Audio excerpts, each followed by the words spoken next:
An admission of failure or a change in tactics. The British commander in Helmand province says his forces will never defeat the Taliban in Afghanistan and presses for a deal to be struck. But are the Taliban ready to sit down and talk about a political settlement, and who with? This is Inside Story.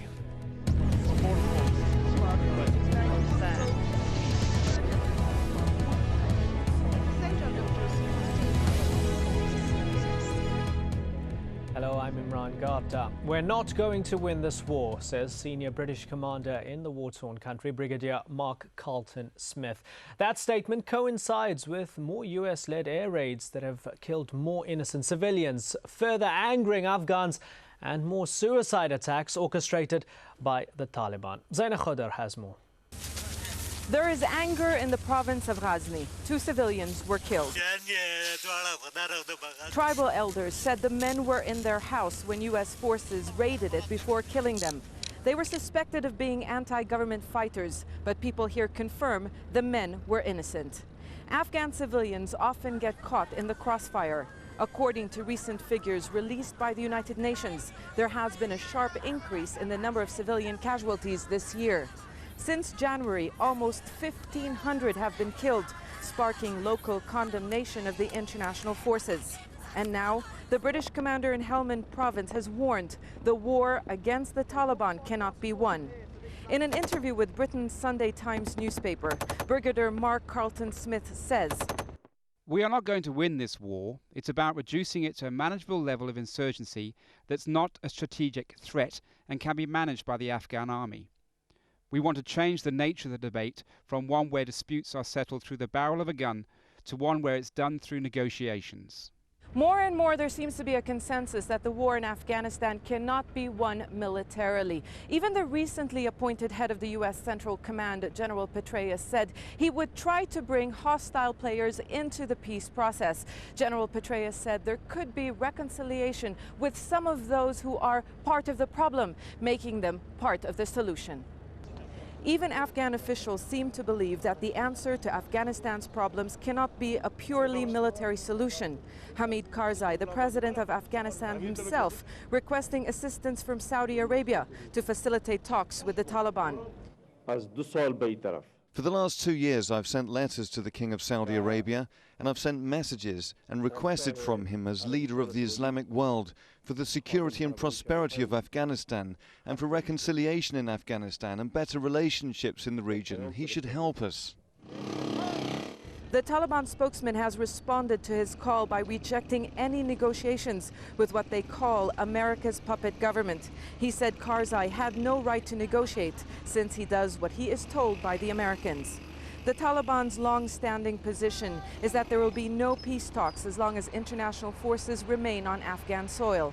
It's been 7 years since the Taliban was ousted from power, but they are still a force to be reckoned with. And it seems Western military officials and their Afghan allies are realizing that their policies may have to change.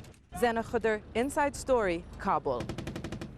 Well, joining us today are our guests in Kabul, Mullah Abdul Salam Zaif, a former Taliban ambassador to Pakistan. In Islamabad, retired General Asad Durrani, former Director General of the Inter-Services Intelligence, or ISI. Thanks for joining us, gentlemen. General Durrani, it's been 7 years. Is it time for both the Afghan government and the US-led forces to talk to the Taliban? Actually, they have been in contact with each other right from the beginning. So what went wrong? I have known personally that some people at very high level in Kabul were in contact with various factions of the resistance. There were other channels also used, like Michael Simpley had established also some sort of a contact, which was politically perhaps not acceptable. But otherwise too, on matters like this, all concerned sides keep contact so that at the right time, when the situation becomes favorable, when it is politically possible for them to bring the dialogue in the open, that they can start talking about, we have to talk to the Taliban, we can talk to or cannot talk to Karzai. I mean, these are those things that are said at a particular time. But the fact is that they have been talking to each other. And as far as that point is concerned, has the time come? I think the time had come a couple of years ago too. It is only that the sides were not ready to concede, especially, you know, the Allied forces were not ready to concede. United States, for example, that talking to the Taliban was now very much required. So General Durrani believes that the time has come. Let's pose this to Mullah Abdus Salam Zaif. Mullah Zaif, will the Taliban negotiate without preconditions? I think the negotiation didn't started, but the government here, Mr. Karzai, and some political people from America, and some political figure from Europe, they want negotiation with the Taliban, and they are believing the solution is not by force, by using force, is not solution for Afghanistan. They're believing this is the time to start negotiation with the Taliban to solve this problem through negotiation. I think this is the right decision, and this is necessary for Afghanistan. Since 2002, the problem in Afghanistan were started, and since this time killed a lot of people and destroyed some part of Afghanistan. And some people, they were refugees from Afghanistan to other area. And day by day, the situation became very sophisticated for them. And they are not able to solve this problem through any kind of force, an increasing number of soldiers.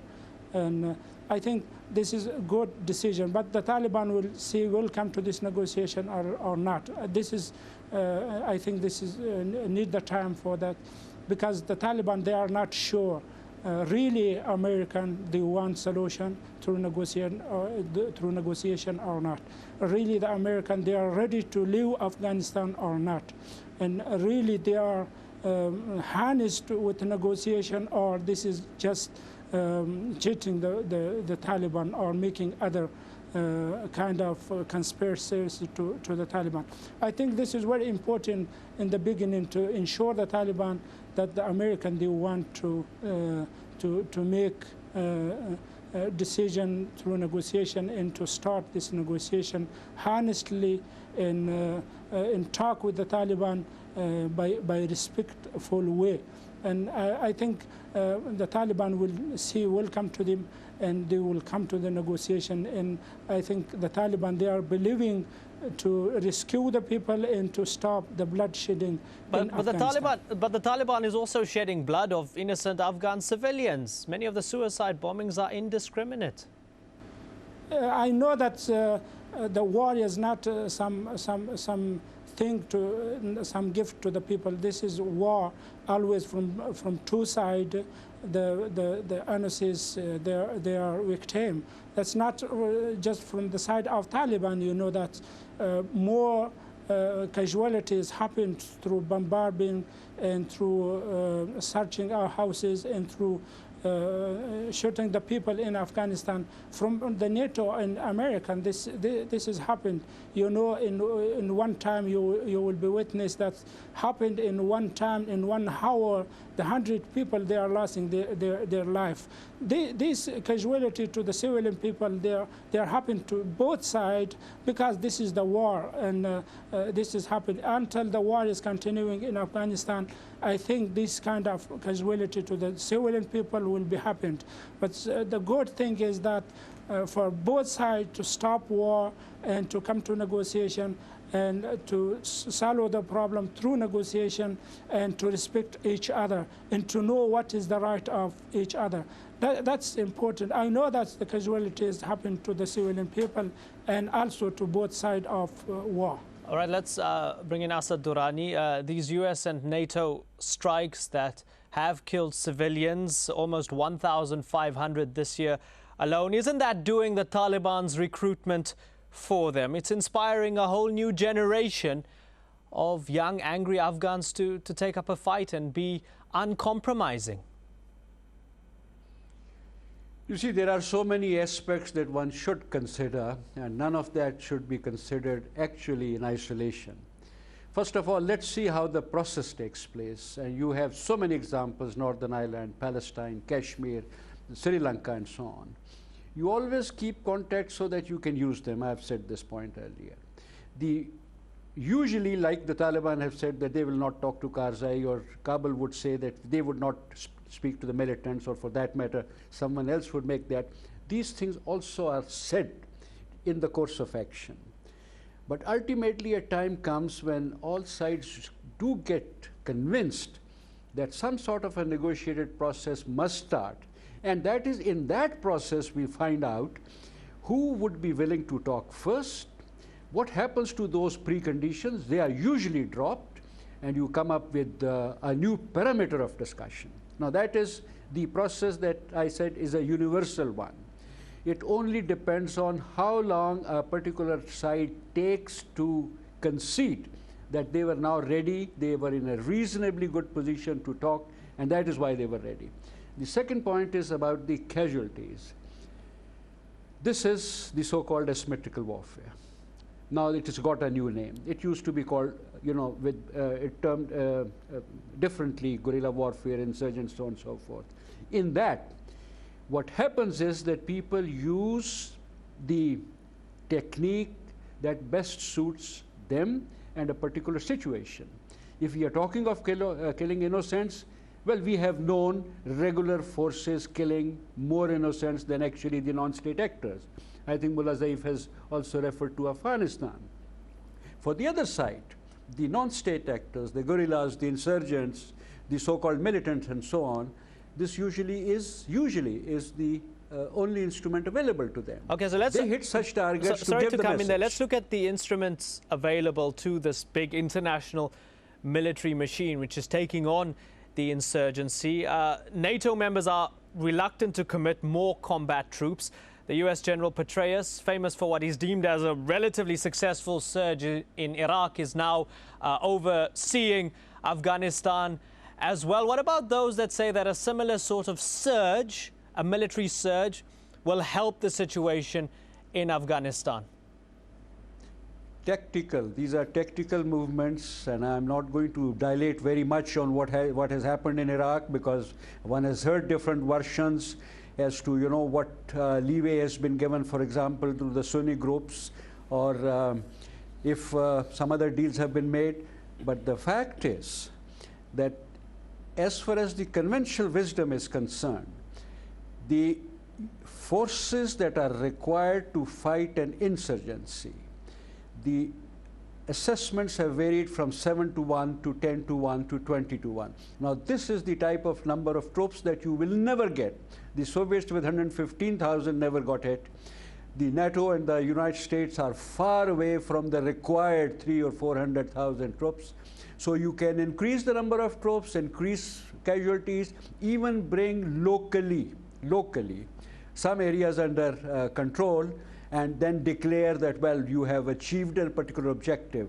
But I think we should be very clear that regardless of the number of troops that they put, ultimately, you will have to come back to some sort of a negotiated process. Otherwise, this victory, especially in Afghanistan, was never going to be possible. And now I think all sides do concede that it would not be possible. All right, gentlemen, stay with us. We're taking a short break now. When we come back, we ask who's eligible to talk on behalf of both the Taliban and the Afghan regime. Stay with us.